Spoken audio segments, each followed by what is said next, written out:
오늘 본문 누가복음 6장 20절에서 26절 말씀입니다. 신약성경, 제가 가지고 있는 신약성경 98면에 있습니다. 누가복음 6장 20절에서 26절 말씀입니다. 제가 먼저 읽겠습니다. 예수께서 눈을 들어 제 아들을 보시고 이르시되 너희 가난한 자는 복이 있나니 하나님의 나라가 너희의 것임이요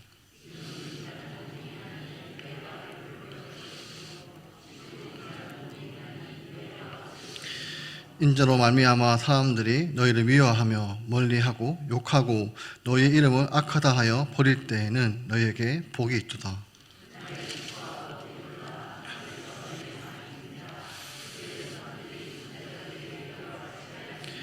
그러나 하 있을진저 너희 부유한 자여 너희는 너희의 위로를 이미 받았도다.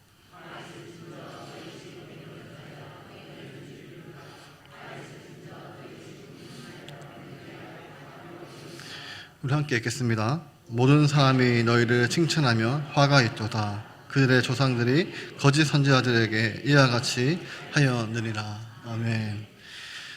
우리는 계속해서 누가복음 말씀을 살펴보고 있습니다. 먼저 지난주 수요일 예배 때 생각을 하시면서 우리 17절의 말씀을 보겠습니다. 17절에 예수님께서 12명의 사도들을 선택하시고 그 사도들과 함께 내려오셨는데 평지에 섰습니다. 그때 제자의 많은 무리와 후원들을 보시면 많은 백성이, 여기서 많은 백성들이란 갈릴리 지역뿐만 아니라 유다의 사방 그리고 예루살렘 이방 지역에 있던 두로와 시돈의 해안으로부터 많은 백성들이 예수님께 찾아왔습니다. 목적은 17절 중반부에 나옵니다. 예수님의 말씀도 듣고 병고침을 받으려고, 그리고 18절을 보시면 더러운 귀신에게 벗어나려고 많은 사람들이 예수님께 찾아왔습니다. 그 가운데 20절을 보시면 예수님께서 눈을 들어 제 아들을 보셨습니다. 그리고 말씀하십니다. 이것은 오늘 누가복음 6장 20절에서부터 49절의 말씀으로서 소위 평지수훈 또는 평지설교라고 부릅니다. 여러분, 마태복음 5장에서부터 7장까지는 유명한 상상수훈 또는 상상설교가 나옵니다. 즉 산 위에서 말씀을 전하셨다고 해서 상상설교라고 말하고 있습니다. 그런데 이 상상설교는 마태복음 5장부터 시작해서 7장까지 나옵니다. 구절로 보자면 112구절로 되어져 있고 장수로도 3장입니다. 그런데 이 평지설교는 20절부터 49절로 합치면 30절밖에 되지 않습니다. 그러므로 아주 압축적이고 작은 분량의 말씀이 평지설교라는 것입니다. 그렇다면 오늘 본문 20절에서부터 이 26절은 4가지 복과 4가지 화에 대해서 예수님이 말씀하십니다. 이것은 마태복음 5장에 나오는 8복과 비교할 수 있습니다. 심령이 가난한 자는 복이 있나니, 그래서 8복과 비교할 수 있는 내용이 오늘 본문 20절부터 26절까지 기록되고 있습니다. 그런데 이 축복의 내용만 나오는 상상수훈 이 설교 초반부와 달리 오늘 본문에서 20절부터 26절까지는 축복과 저주가 동시에 언급되어 있는 것을 볼 수가 있습니다. 이것은 마치 구약의 선지자가 백성들에게 복과 저주를 선포하였던 것처럼 보입니다. 그런데 이 마태복음에서는 저주에 관한 부분에 기록이 전혀 없는데 왜 누가는 축복과 저주의 말씀을 한꺼번에 기록하고 있는가라는 것입니다. 이것은 서로 대조하는 두 분류의 사람들의 삶을 통해서 바람직한 삶의 방향이 어떠한 것인지 보다 명확하게 보여주려는 누가의 의도가 있었기 때문이라고 볼 수 있습니다. 이제 20절을 보시면 예수님은 눈을 들어 제 아들을 보시고 말씀을 시작하셨습니다. 예수님이 하신 말씀은 1차적인 대상은 제자들입니다. 그리고 많은 사람들이 그 말씀을 함께 듣고 있습니다. 예수님의 설교는 예수님을 따라가는 것이 무엇인지 알게 합니다.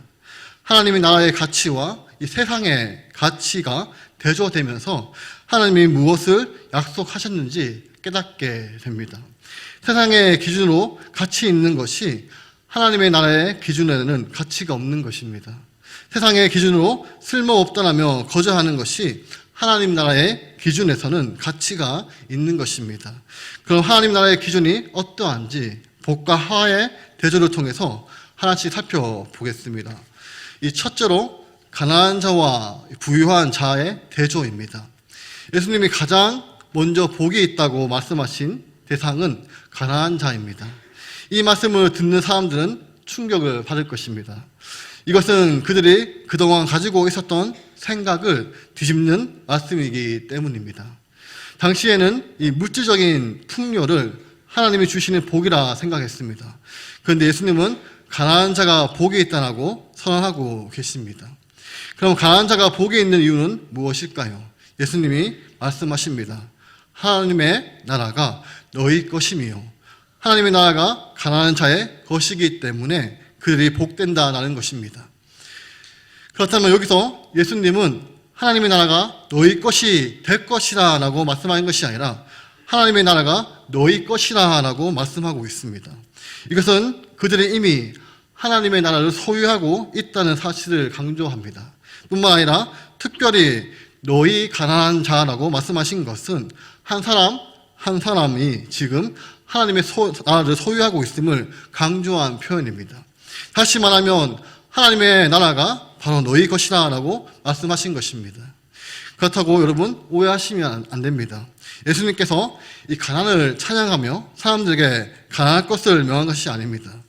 여기서 말씀하신 가난은 실제로 경제적인 가난을 말하는 것이지만 가난 그 자체가 복이 된다는 말씀은 아닙니다. 가난한 자가 복이 있다는 것은 가난한 자가 하나님 밖에 의지할 데가 없다는 것입니다.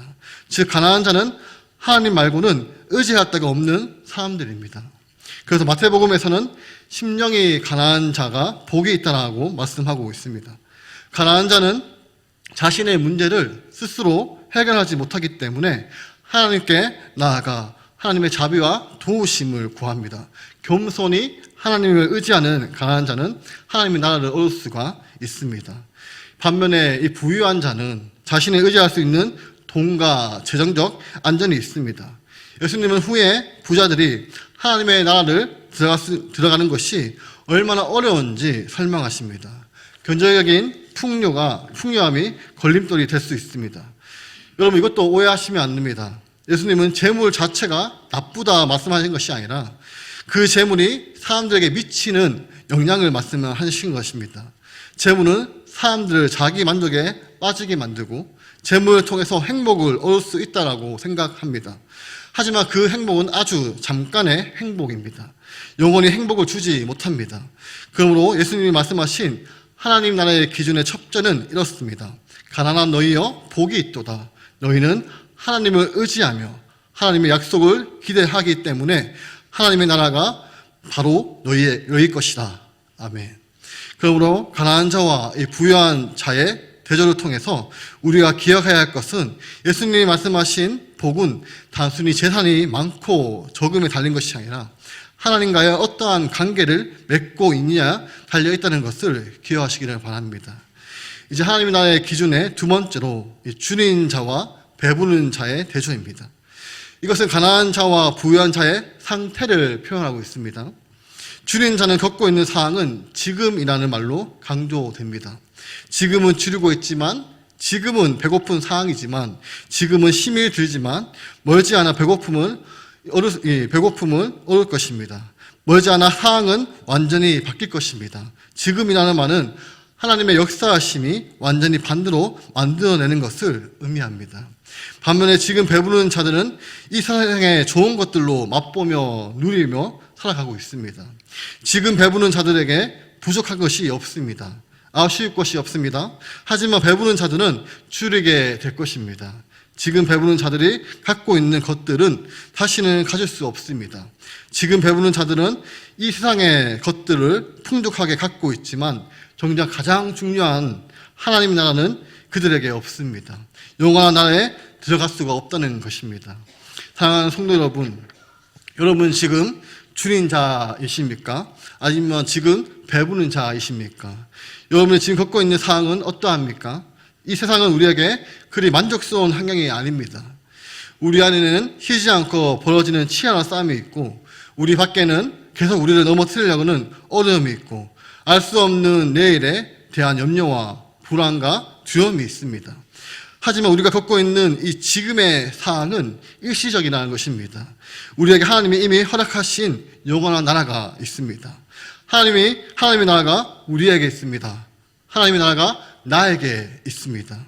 여러분, 예수님이 말씀하신 하나님의 나라의 기준의 둘째는 이렇습니다. 지금 자신에게 없는 것을 깨닫고 하나님을 의지하는 너희는 복이 있도다. 하나님이 너희에게 만족을 주시기 때문이다. 아멘. 그러므로 사랑하는 성도 여러분, 놀라운 반전이 우리를 기다리고 있음을 소망하시기를 바랍니다. 계속해서 하나님의 나라의 세 번째로 우는 자와 웃는 자의 대조입니다. 두 번째로 마찬가지로 여기서도 또다시 지금 부족한 것과 그것이 미래에서 어떻게 되는지 보여줍니다. 예수님은 제자들에게 자신이 가는 길은 지금 세상에서 명성과 인기와 부를 얻는 길이 아님을 말씀하십니다. 오히려 예수님을 따르는 것은 슬픔과 눈물과 고난의 길입니다. 하지만 하나님이 그들의 위로가 되시기에 그들은 웃게 될 것입니다. 반대로 지금 웃는 자는 애통하며 울게 될 것입니다. 예수님은 웃는 것을 반대하시는 것이 아닙니다. 웃음은 하나님의 나라의 백성들에게 주시는 선물입니다. 지금 예수님께서 화를 선포하신 지금 웃는 자는 안락한 삶을 살면서 하나님께 무관심한 삶을 나타내는 것입니다. 지금 웃는 자는 하나님과 영원에 대해서 피상적으로 듣고 맙니다. 아, 그런가? 하고 반응할 수 있지만 그것으로 끝이 나는 것입니다. 지금 웃는 일이 너무 많기 때문에, 지금 즐거운 것이 너무 많기 때문에, 지금 놓치기 싫은 것이 너무 많기 때문에, 지금 포기하고 싶지 않은 것들이 너무 많기 때문입니다. 지금 해왔던 것과 다른 것을 선택하기에는 부담스러운 것입니다. 굳이 저렇게까지 해야 하나 생각이 드는 것입니다. 하지만 머지않아서 알게 될 것입니다. 자신들이 틀렸다는 것을. 그리고 후회하게 될 것입니다. 여러분, 그때는 늦습니다. 지금 웃는 자에게는 다시 웃을 날은 없다는 것을 꼭 기억하시기를 바랍니다. 예수님이 말씀하신 하나님의 나라의 기준은 셋째는 이렇습니다. 하나님을 선택함으로 어려움을 당하는 너희에게 복이 있도다. 왜냐하면 하나님이 너희를 받아주시며 너희가 영원히 기뻐할 것이기 때문이다. 아멘. 마지막으로 하나님 나라의 네 번째로 거절당하는 자와 칭찬받는 자의 대조입니다. 예수님은 제자들이 핍박을 만날 거라고 말씀하십니다. 그리고 제자들이 당하게 될 핍박에 대해서 복을 선포하십니다. 특별히 제자들이 사람들에게 거부당하는 모습을 4개의 동사를 통해서 구체적으로 묘사하고 있습니다. 사람들은 제자들을 미워하며 제자들을 멀리하고 제자들을 욕하고 제자들의 이름을 악하다 하여 버릴 것입니다. 제자들이 왜 이런 일을 당하게 됩니까? 그 이유는 인자로 말미암아입니다. 제자들이 이러한 일을 당하는 이유는 예수님 때문에 그렇습니다. 예수님은 그런 제자들에게 명령하십니다. 우리 23절을 함께 읽어보겠습니다. 23절입니다. 그날에 기뻐하고 뛰놀라.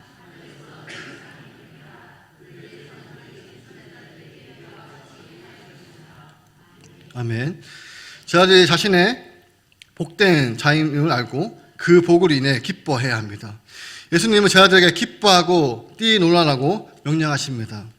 그럼 언제 그렇게 기뻐해야 할까요? 그날에. 그럼 그날이 언제일까요? 여기서 말하는 그날은 흔히 우리가 생각하는 장차 임하게 될 심판의 날, 주의 날이 아닙니다.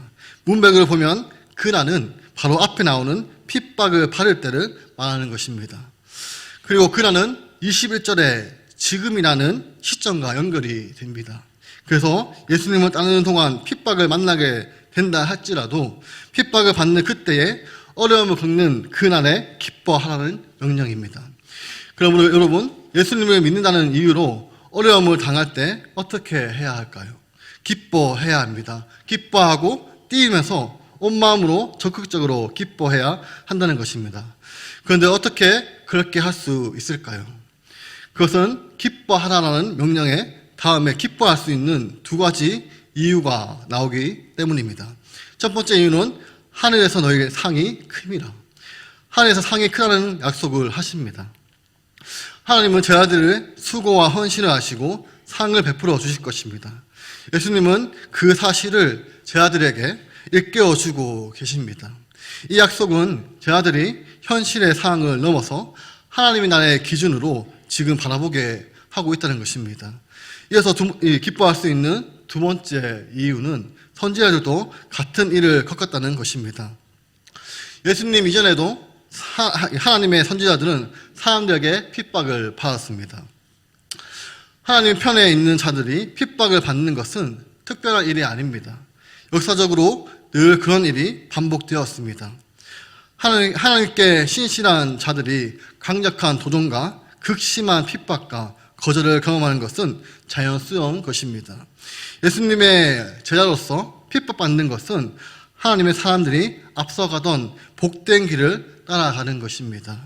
선지자들처럼 불의의 핍박에도 불구하고 하나님을 위해 산다면 하늘에서 큰 상금이 있다는 것이기 그렇기 때문에 기뻐할 수 있다는 것입니다.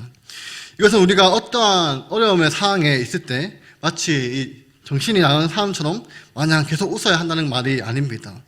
직장 상사가 핍박을 하는데 그 얼굴을 쳐다보며 계속 웃으란 말이 아닙니다.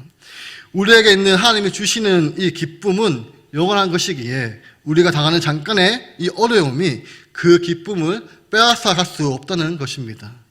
예수님의 제자들은 예수님을 따름으로써 예수님이 겪으신 고난과 영광에 동참하는 복을 누립니다. 세상의 기준으로 보면 복이라 할 수 없지만 예수님은 복이라고 말씀하고 있습니다. 이러한 복은 세상에 말하는 행복, 일시적인 만족이 아닙니다. 시련 앞에서, 어려움 앞에서 흔들리지 않는 영원한 복이라는 것입니다. 하지만 이와 대조적으로 모든 사람들에게 칭찬받는 사람이 있습니다. 사람들에게 이 칭찬 듣는 것이 나쁜 일은 아닙니다. 좋은 일입니다. 하지만 그것이 인생의 목표가 되어서는 안 됩니다. 특히 모든 사람에게 칭찬을 듣기 위해서 다른 어떤 것을 희생해야 합니다. 어떠한 일에 대해서 사람들이 다 같은 생각을 할 수 없습니다. 그럼에도 모든 사람에게 칭찬을 받으려고 한다면 각 사람의 입맛대로 기준을 바꿀 수밖에 없습니다. 그러한 예는 구약에서 쉽게 찾아볼 수 있습니다. 우리가 구약을 보면 왕은 물론이고 일반 백성에게까지 모든 사람의 칭찬받는 받았던 사람들이 나옵니다. 그들은 바로 거짓 선지자들입니다. 거짓 선지자들은 사람들의 칭찬을 듣기 위해서 사람들이 듣기 원하는 말로 거짓으로 예언을 해 주었습니다. 그래서 그들은 하나님을 제외하고 모든 사람의 칭찬을 받았습니다. 그러므로 여기 두 가지 칭찬이 있습니다. 하나님 한 분의 칭찬과 모든 사람의 칭찬. 여러분 무엇이 더 중요할까요? 칭찬을 얻기 위해 거짓된 행동은 하나님의 인정을 받을 수 없습니다. 하나님의 진리보다 사람의 칭찬을 쫓는 자는 결국 그 끝에서 비참한 결과를 만나게 될 것입니다. 우리는 하나님의 진리를 바르게 전달해야 합니다. 사람의 한심을 사기 위해서 그 내용을 바꾸려는 함정에 빠지지 말아야 합니다. 만약 그렇게 한다면 거짓 선지자와 같은 일을 하게 된다는 것입니다. 거짓 선지자들은 하나님께 떠났지만 사람들에게 환영을 받았습니다. 우리도 그럴 수 있습니다. 그러므로 우리는 이 사실을 늘 조심해야 합니다. 지금까지 예수님이 말씀하신 하나님의 나라의 가치와 세상의 가치가 서로가 대조하면서 보았습니다. 어떠한 사람이 지금 가지고 있는 소중한 이 보물이 하나님의 나라에서는 아무것도 아닐 수 있습니다. 문제는 세상에서 보물이라고 생각하는 것 때문에 영원한 하나님의 나라의 진짜 보물을 놓칠 수 있다는 것입니다. 성도 여러분, 우리는 무엇을 진정한 복이라고 말할 수 있을까요? 복, 헬라어로 마카리오스입니다. 마카리오스. 이 마카리오스의 뜻을 좀 더 정확하게 하기 위해서 우리 신앙의 선배 김교신 선생님의 도움을 받고자 합니다. 이 성서 조선이라는 잡지를 통해서 일제강점기 시절에 조선의 백성들에게 희망을 주고자 했던 김교신 선생님의 가르침에 따르면 이 마카리오스의 복이란 환경에 지배할 수 없는 영혼 속에서 용출하는 내적 한의의 셈이라고 설명하고 있습니다. 어떠한 환경도 지배할 수 없는 내면의 깊은 심연에 솟아나는 환희, 희열, 행복, 만족, 평안, 안식, 절대 기쁨 등을 말합니다. 하지만 지금 우리가 생각하는 이 마카리오스 복은 모든 것이 풍부한 물질 만능의 복으로 그 의미가 퇴색되고 말았습니다. 그러므로 사랑하는 성도 여러분, 사람이 누릴 수 있는 가장 큰 복, 진짜 복이 어디에 있을까요? 많은 사람들이 이 세상에 그 복을 찾고 있고 어떠한 사람은 그 복을 가졌다고 착각합니다.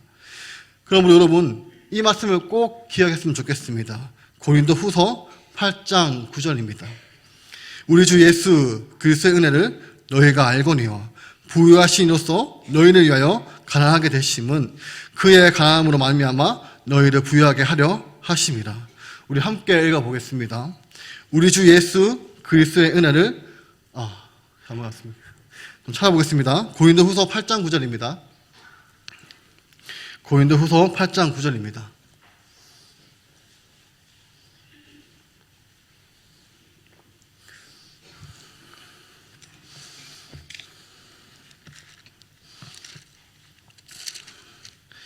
제가 가지고 있는 신약성경 294면에 있습니다.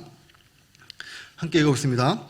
우리 주 예수 그리스도의 은혜를 너희가 알거니와 부유하신 이로써 너희를 위하여 강하게 되심은 그의 강함으로 말미암아 너희를 부유하게 하려 하심이라.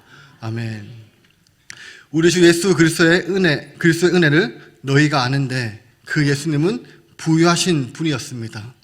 여러분, 하나님이시고 하나님의 아들이 되시는 그분은 가장 큰 부를 갖고 계신 분이었습니다. 그런데 여러분, 그분이 가난하게 되셨습니다. 이것이 바로 성육신입니다. 여러분, 예수님이 가난하게 되셨습니다. 그리고 사도 바울은 우리에게 이렇게 교훈합니다. 그의 강함으로 어떠한 일이 생겼나?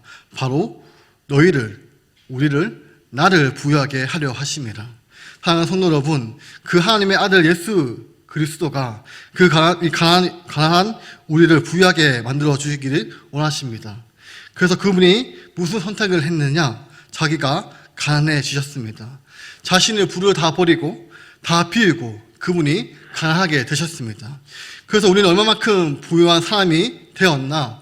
하나님의 아들 예수 그리스도가 그 비우고 포기하는 만큼 우리는 부한 자가 되었습니다. 그래서 여러분, 우리가 특세 때 이 칼빈주의 5대 교리를 설교를 들었습니다. 그 칼빈이 너무나도 탁월하게 요약을 하였습니다.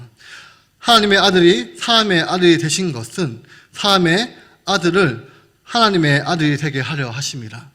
여러분, 어떻습니까? 하나님의 아들이 사람의 아들이 되신 것은 사람의 아들과 딸을 하나님의 아들과 딸로 만들어 주기 위해서입니다.